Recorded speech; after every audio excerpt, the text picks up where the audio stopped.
Hello ladies and gentlemen, and welcome to a special video. Well, they're all special, but this one is special. This is of course the Obscure Unsolved Mystery Iceberg. A bit of a mouthful. However, it's also something else. It's a community-made iceberg. But what is a community-made iceberg? Well, to say it bluntly, they, my fans, make some entries and I, the YouTuber, edit it. Basically.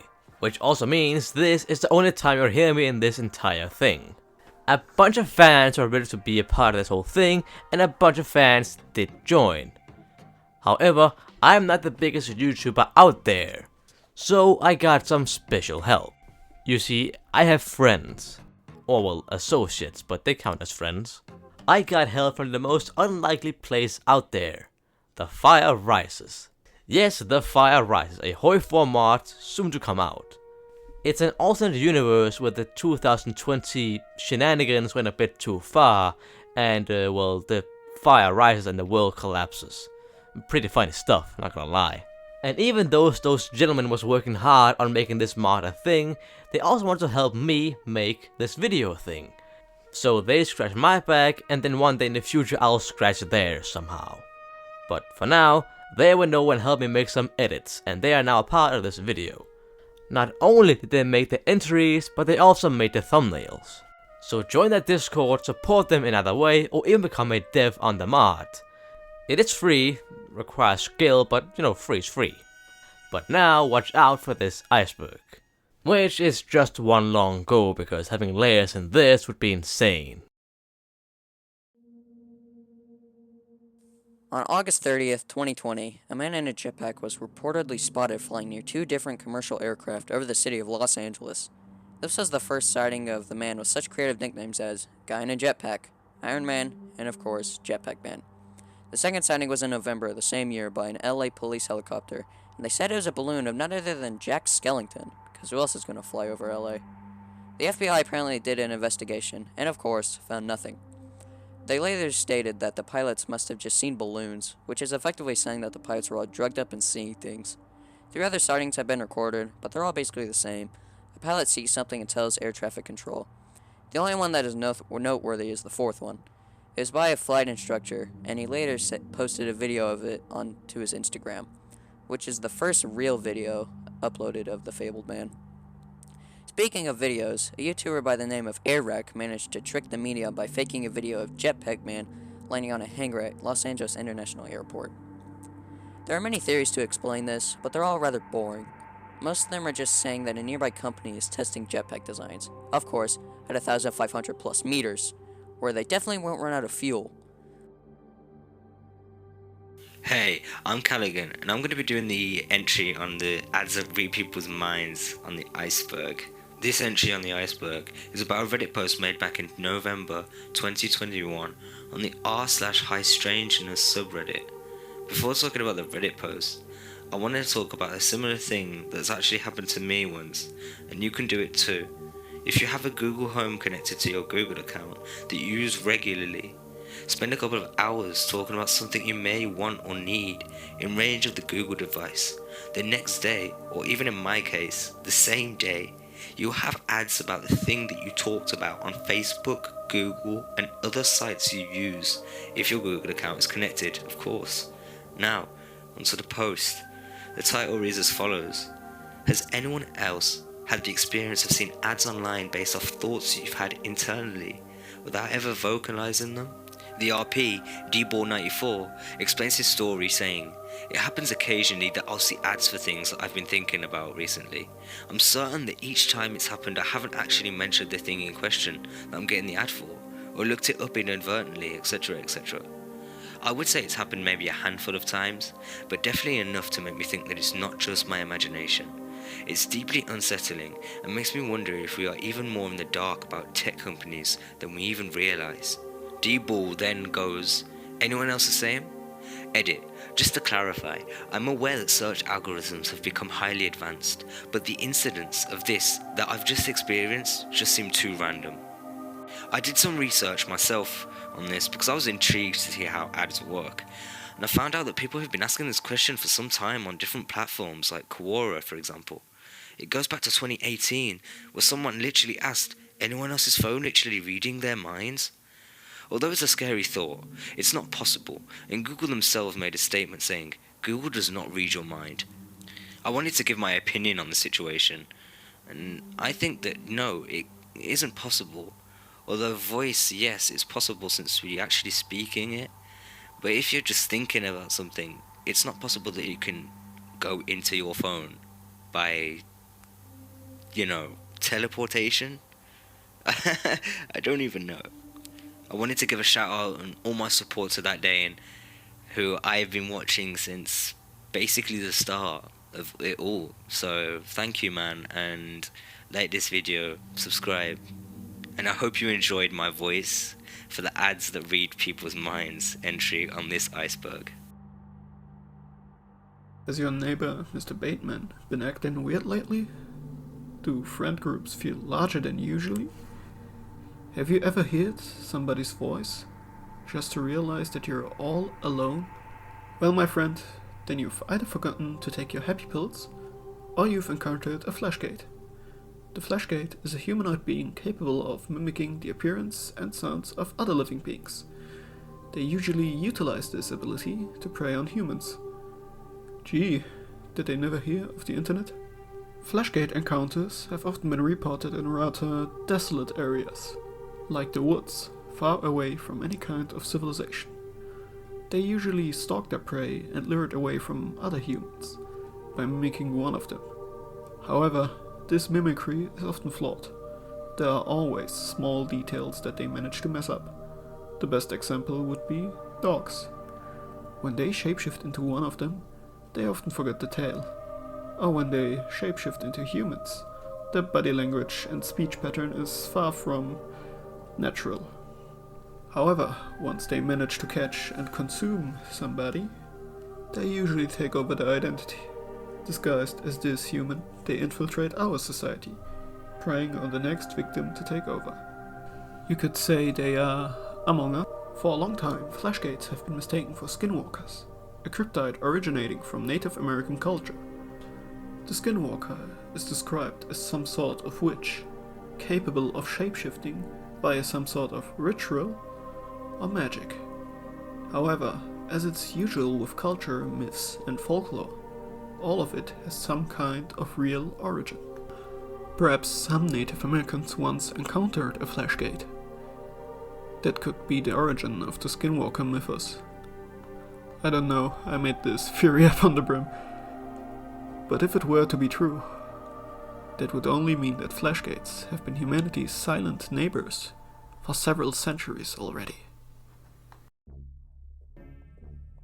On the 23rd of November 1996, Bandai Namco released a new device called Tamagochi in Japan. Not even a year later, on the 1st of May 1979 to be exact, the little tool with a digital pad on it was made accessible to the rest of the world. Who would have guessed that this little thing could cause serious harm or even death to its owners? Various stories showed up that stated that these little Tamagotchis are the reason some children committed suicide. On June the 26th of 1989, a newspaper article even surfaced with the headline, "Girl takes life after viral pet dies." Apparently, a young girl had hung herself after the Tamagotchi died due to being grounded by her parents. Another boy killed himself after being given a virtual pet by his psychiatrist as a mean of alleviating his depression. 2 other deaths happened in the French city of Marseille, where apparently a driver killed one and injured another cyclist while he was looking at his Tamagotchi. But what is behind all of these headlines? Is there something true? These suicides never got covered by any newspaper. The picture of the article is to 99% faked, because there never was an article like that. I never found proof of this article even surfacing. Not through reverse image search, nor through googling the date and the suicide itself. This story might be written of the suicide from a girl named Megan Meyer. The only little detail is that Megan did not kill herself over a Tamagotchi, but she also hung herself. And she comes up as the only dead teen when you Google Tamagotchi suicides. We have no information on the second death, so this is purely fabricated and could be ripped off any normal suicide, just with the Tamagotchi as a little detail. The case in Marseille is the only thing that actually happened. There is news coverage on it. A 27-year-old woman thought she didn't need to look at the street while driving, but rather take care of her Tamagotchi. She drove into a group of cyclists, killing one and heavily injuring another. That is what the French police told news services in France. There still might be a chance that suicides happened but stayed undocumented. The Tamagotchi effect talks about the emotional attachment to these things, so maybe there is really someone out there who took his life over a digital pet. I even found a report of a Russian kid, aged 14, who jumped off a building after his favorite anime character, Itachi Uchiha from Naruto Hurricane Chronicle, died. His father even stated that he didn't knew what fiction and what was reality anymore. So it can be very possible that something like that happened to a teenager that spends too much time with his virtual pet. But these two listed suicides are fictional. But watch out and don't lose yourself to fiction. Or maybe, just maybe, you might be the first real victim of the Tamagotchi. Alright, so hear me out, because we're about to get a bit sciencey here. As you may or may not know, there's this thing called the electromagnetic spectrum, and part of it contains this section we know as the visible spectrum, placed in the middle of infrared and ultraviolet waves, and is what our vision is limited to, of course. Now obviously that means you can't really see infrared light, except you actually can for a little bit, for reasons that I'm not gonna get into. Now there's this possibility that this could apply to UFOs, as they're regularly not seen, but a few people claim to have witnessed them for a short amount of time. You see, it could be that these beloved saucers we all know and love somehow transform their mass into the infrared part of the spectrum. And sometimes it could get faulted, technology stuff, and some of this person witnesses the massive object materialize into existence out of nowhere and gets traumatized, meaning, the UFOs somehow transition to the visible spectrum and now can be perfectly seen. Apparently there have been some engineers and photographers in the past who also experienced with this thing, using infrared lenses and such. One example being Trevor James, the one who lived in the 50s, Anyway, it seems he managed to film a number of invisible UFO-like objects over the skies of the Carolina Desert. This is gonna keep me up all night. In popular culture, time travel is a concept that often gets linked to a particular machine or contraption that defies the scientific laws as we know it. One of these is rumored to be located in Brompton Cemetery, one of the so-called Magnificent Seven burial sites in London that date back to the times of the Victorian era. The object in question is the tomb of Hannah Courtois, a mausoleum built with many Egyptian architectural features and characteristics that seemingly just feels so out of place there, in the middle of a crossroad on its own circle of ground. According to her resting site, as she was still alive, Hannah Courtois was fascinated by Egyptian iconography. During her studies she became acquainted with the Egyptologist Joseph Bonomi, and together they deepened their knowledge in that subject, particularly the science conducted in ancient Egypt. It was believed that, for their time, Egyptians had a deep insight into the cosmos and its workings, something that may have led around the concept of making time travel a realistic possibility. In order to turn their findings into something practical, it is said that they consulted the innovator Samuel Alfred Warner. Warner was known to be a peculiar fellow whose fundamental engineering expertise mysteriously exceeded the scientific standards of those in Victorian times. He was able to construct several advanced types of weaponry that he categorically refused to lay out the blueprints for. It might be possible that he gained the knowledge from Courtois and Bonomi's research while collaborating with them for a grander yet secret project. a time machine built inside a mausoleum in a cemetery somewhere no one would expect it to be. The construction lasted longer than any Soul tomb structure would normally take, suggesting a more complex manufacturing going on behind the scenes. Additionally, Warner died shortly after the mausoleum's completion of suspicious circumstances. It is rumored that he perished because of what he discovered while working on the project, or just vanished. As Courtois was already dead at that time, it's also possible that Bonamy killed Warner to ensure that no crucial details get leaked into the public. Oddly enough, the final tomb cannot be found in Brompton Cemetery's official archives. Even though to every construction there exists an architect's plan, there are none that depict the mausoleum's placement and structure. Even checking inside is impossible nowadays, as the key to the huge bronze door has been missing for over 150 years. Its actual contents remain a mystery, yet the time machine myth persists, as it's one of the explanations that would tie up the loose ends. Hello, Mr. Dane. I will be raiding a fish with a human face. So the human face fish was a fish, basically. That it was like, you saw it in like Japan. Japan was there. They wrote like this article as a fish. And they saw the fish on the article. They're like, hey, looks kind of like human. Yeah. So basically, looked like they found the human fish. That's pretty much it. Yeah.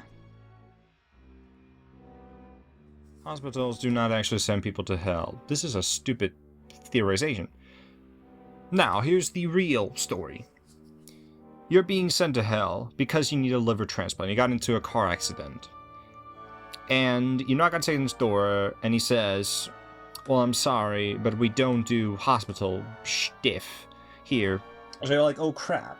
And then you swear at him. He kicks you in the balls into a large pit. And you open up your eyes, and you're like, where am I?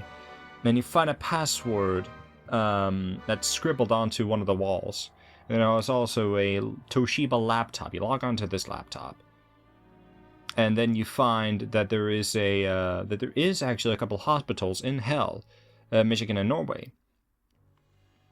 You use this opportunity, and you get to Satan Airlines, and you go from this airlines to Hell Norway. You arrive at Hell Norway airport. On this airport, you go to a taxi man, and this taxi man is he asks you, where do you need to go? And you say, I need to go to the Hell airport in Norway. And you get there, and the woman is speaking in some tongue.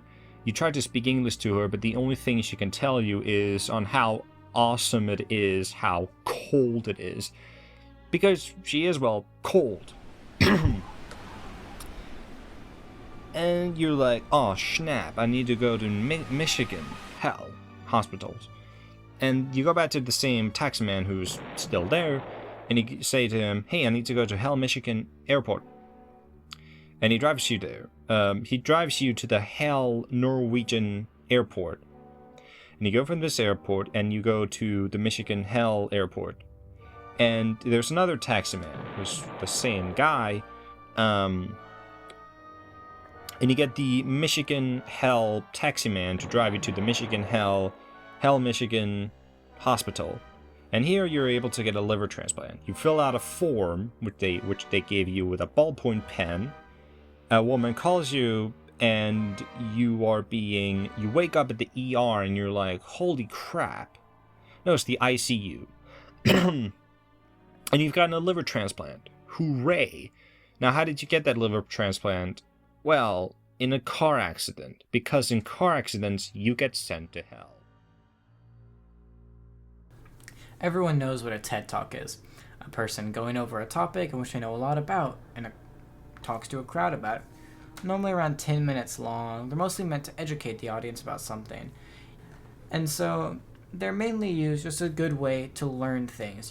10 minutes It's not that long of time, you know, someone can easily just like sit down and watch a YouTube video. But they also allow for crowds to be in the room. So it's not just a person talking to a camera, it's a person talking to a live audience. And so these would normally be in like studios that they set up, but they can also be at things like colleges and high schools and basically anywhere where you can get a good crowd. Now imagine that you had heard about a TED Talk coming to your area over a physicist that was coming to talk about zero. Not the number zero, but the concept of zero, the concept of nothing, the concept of absolute nullification. That is what happened in this incident. A young physicist came to his local community college to perform a TED Talk about the concept of zero. He was going over what it truly meant, what like absolute nothing really was. Now, whilst this was going on, there were security. Of course, it's a community college, they have to make sure it's secure. And so, about an hour after the TED Talk was supposed to end, the security was alerted that there had been no communication to any of the friends or families of the people by the people who went inside. So no texts, no calls, no nothing. When the faculty ended up checking out the room, there was nothing but a soul-sucking blackness in place of the room. They contacted the authorities, who went to contact the FBI, who then went to contact anybody who could handle a metaphysical threat. Because there were no bodies left on the scene, the official report sent to the families wrote that the physicists tried to perform a demonstration with radioactive materials that went horribly wrong and killed everyone immediately. This helped them because they could say that, you know, nobody could go on campus and nobody could get the bodies because it was radioactive, and so it was a good cover-up.